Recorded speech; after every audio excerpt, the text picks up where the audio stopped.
Hey guys, my name's Ravi Sharma and I am the founder and buyer's agent here at Search Property. It has been a few weeks of inconsistent uploads onto YouTube, but now is my commitment to actually getting you guys educated as much as possible, especially during a time of uncertainty. So if this is content that you really like, then do subscribe down below and hit the thumbs up button, because then the YouTube algorithm helps us out, get these videos out to the people that really need it.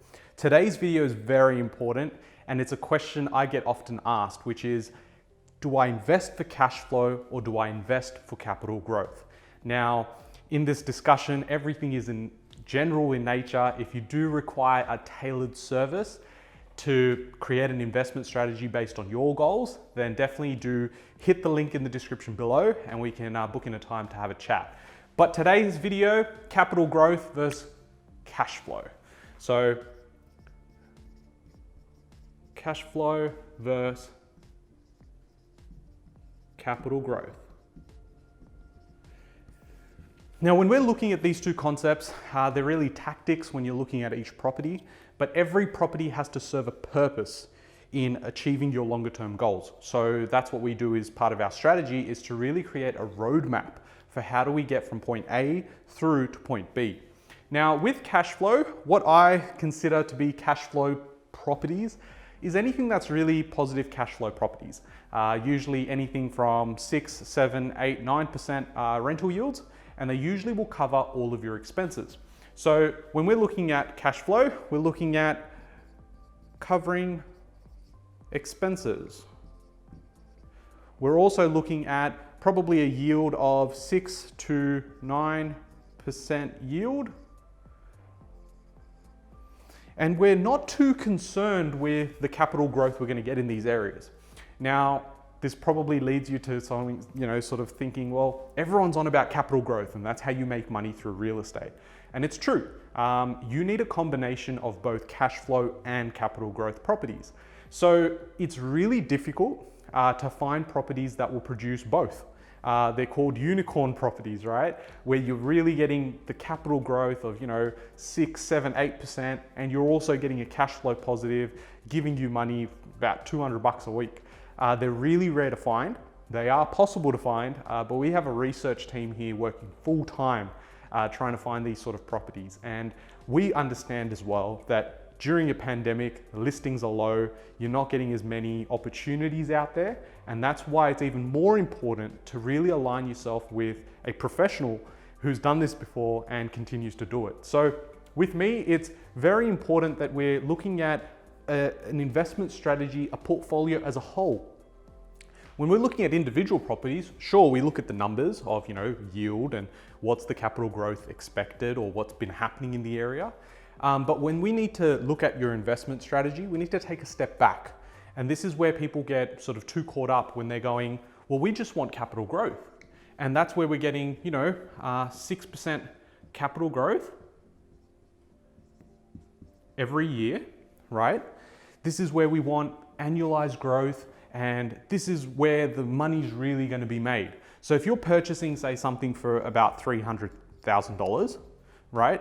To get 6%, that would be 18K compounding, right? That's where I can actually see myself getting enough equity to then purchase again, correct.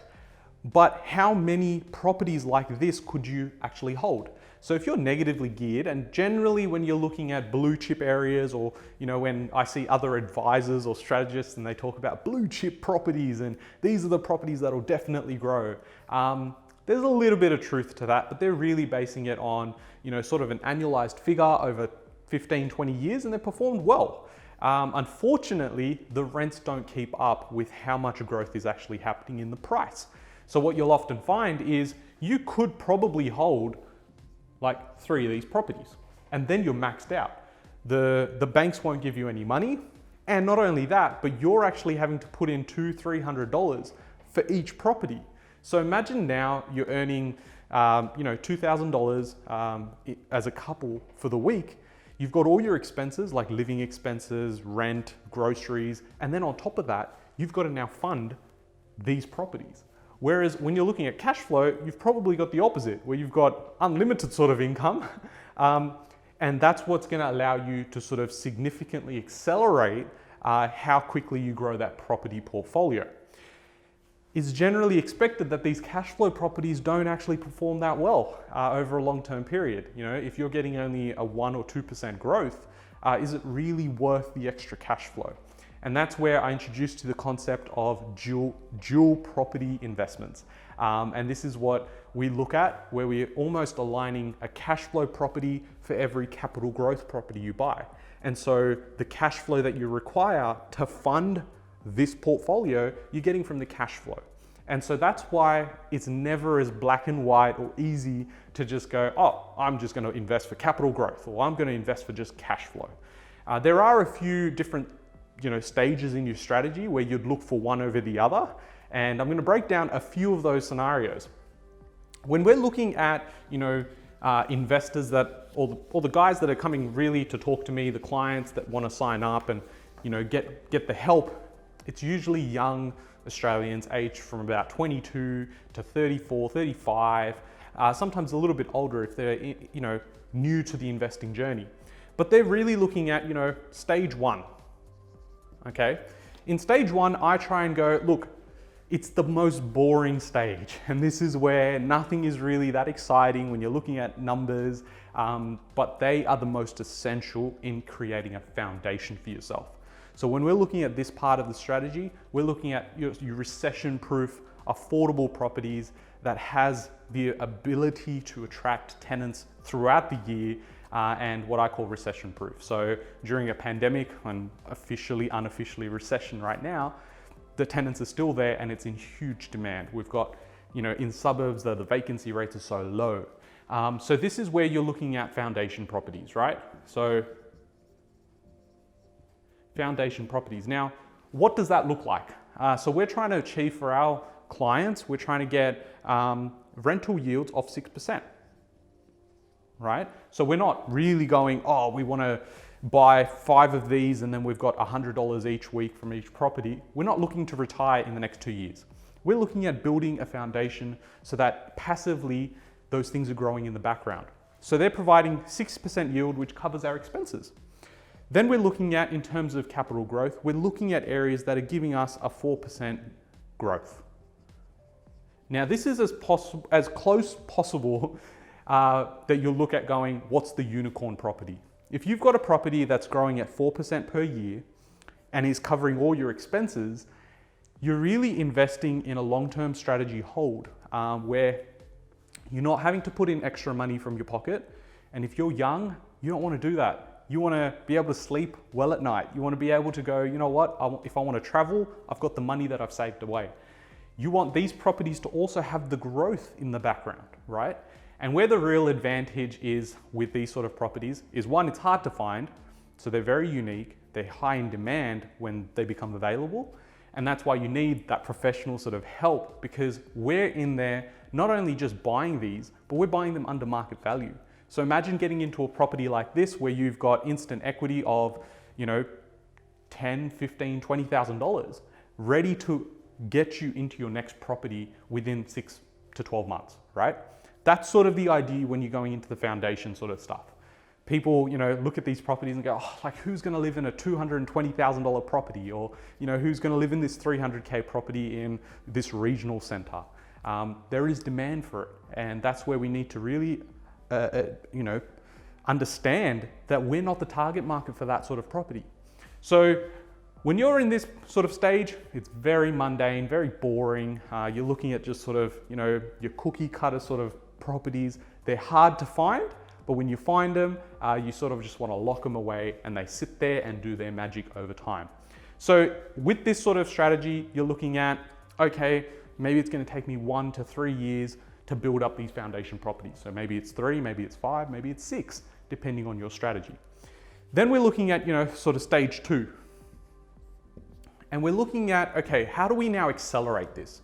We've got our foundation properties, which without me having to put in extra money is going to pay for itself, and that secures my retirement. This foundation here is to go, look, the number one reason you are investing in real estate is financial independence, right? It's to go, I want to be self-funded when it comes to retiring. So I don't want to know what the new pension rate is and, oh, they've reduced the pension or my super's run out of money. We don't want to rely on those things. We want to take action, be proactive. And that's where these properties here are going to set us up for that. So let's say we work backwards and we figure out these are how many properties we need. Foundation, check. Now we know we've got, instead of having to work 45, 50 years, we've now eliminated that and 30 years is all you're working, right? So we're guaranteed to get out of the workforce. Now it's about going, okay, I don't really want to retire at 60, or I don't really want to retire at 55 because that's 30 years away.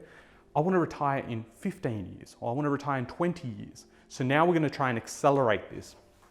And this is where you go, okay, well, the growth here occurring is allowing us to replicate and multiply our properties. And now if you've got, a base of 1.5 million that's growing at sort of that 4%, you've got significant amount of equity growing every single year, which will allow you to purchase more properties like this. Now, again, it's a very generalized sort of approach here. Everyone's situation is different. You could be a couple that's earning collectively $200,000, $300,000, $400,000 a year, where you have no time, you need a buyer's agent to help you with this, but you're also not so concerned with going, yeah, you know what, I don't really want cash flow, I want capital growth. And that'll help me with my taxes as well. It all sort of works. On the flip side, you may be in a situation where you're only earning $60,000 as a single investor. And so that's where you're like, I need cash flow to really pick up here because my income's not high enough to get to 3, 4, 5 properties. Now, as we move into stage 2, we're looking at, again, different circumstances. Maybe you're looking at going, look, I'm expecting kids in the next sort of 5, 6 years. I want to now take back some time. I don't want to work 60 hours a week. I don't want to work 5 days a week. I want to go part-time. So how do we do that? We try and implement acceleration properties into the portfolio. So that's where we're looking at, okay, cash flow is really your objective here. So we're going, okay, cash flow. So here we're looking at properties that, generally are going to be 8 to 10% yield. Now, we're not focused here on capital growth. However, we do our due diligence checks. We're not looking at properties that are in mining towns.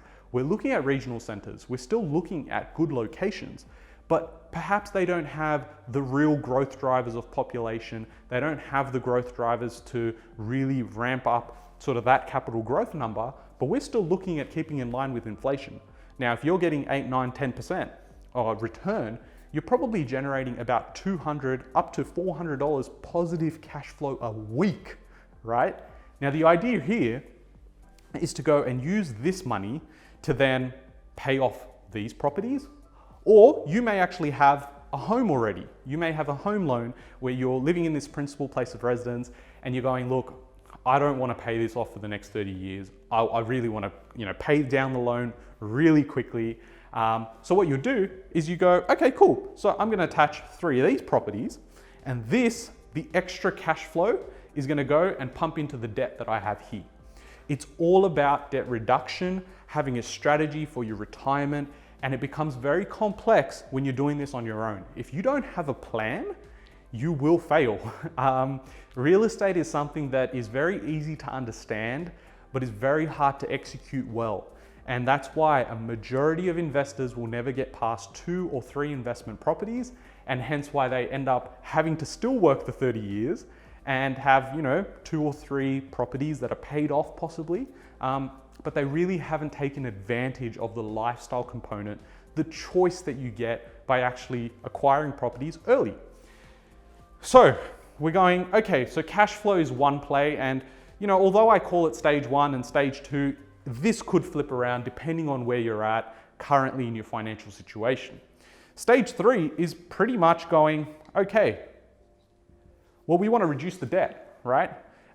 We now have properties that possibly we purchased that were purely for capital growth. So we looked at, okay, we want something that's going to have 6% capital growth,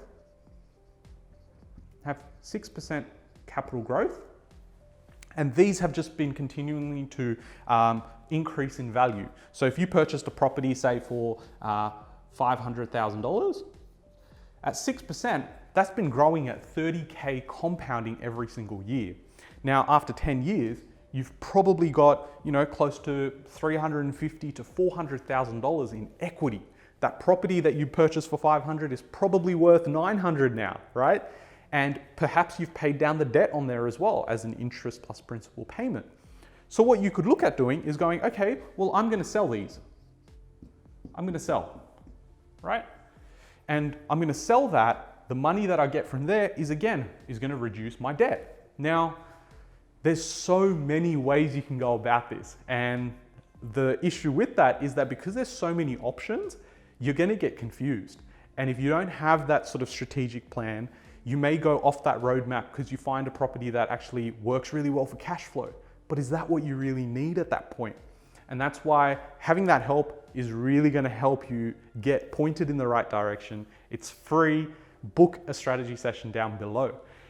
But what I'm going to tell you now is that all of these things work in tandem, right? You've got to understand that having your goals hit by purchasing each and every property is important here. It's not just about looking at one property individually. It's about looking at how does each property serve a purpose for the bigger goal here. The last thing I'm going to make point of or note of really is that you don't retire on capital growth, okay? If you don't look at sort of selling your assets, and you know, again, different situation, different people, but why would you sell an asset and you make $500,000 when you're not going to have that $500,000 create more income for yourself? You're going to retire on rent. You're going to retire on that cash flow. To get you there, you may need capital growth to really push you in that direction. But I've seen people, and I'm talking to investors that are purely interested in going, look, I want to retire in 10 years. I want to retire in 5 or 6 years. Is it possible? 100% it's impossible, right? You know, I did the same thing. I knew what my expenses were. I purchased some properties that had a bit of growth, but I focused on cash flow. And that allowed me to retire at 24 effectively. I do this now because I enjoy this. I want to help other people, especially young people, get educated. Because the earlier you start, the easier it is.